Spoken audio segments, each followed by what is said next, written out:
Dans le milieu du grand banditisme, il y a une très grande différence entre l'ancienne génération et celle d'aujourd'hui. Les anciens voyous avaient des règles. Règle numéro 1, ne touche ni femme, ni enfant, ni personne âgée. Règle numéro 2, si tu tombes, ferme ta gueule. Règle numéro 3, s'il y en a un de l'équipe qui tombe et qui ferme sa gueule, assume son père, sa mère, sa femme et ses enfants s'il en a. Les anciens voyous n'avaient pas peur de rentrer en prison car ils savaient que leur famille était à l'abri.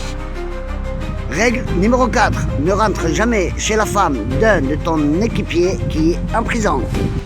Fais les courses, pose-lui sur le seuil du palier, sonne à la sonnerie de sa porte et mets des enveloppes dans sa boîte à lettres, sans qu'elle te voie.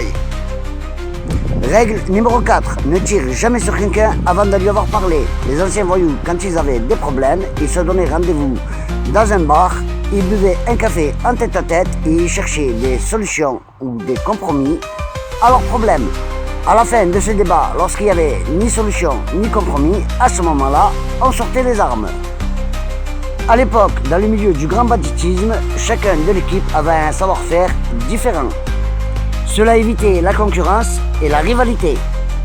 Quand tu te faisais attraper et que tu tombais sans avoir parlé, le reste de ton équipe en extérieur continuait à monter leurs coups et mettait 10% de chaque coup qu'ils faisaient de côté pour ta sortie.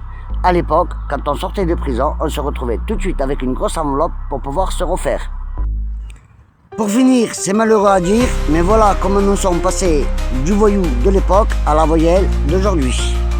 Bonne chance à tous.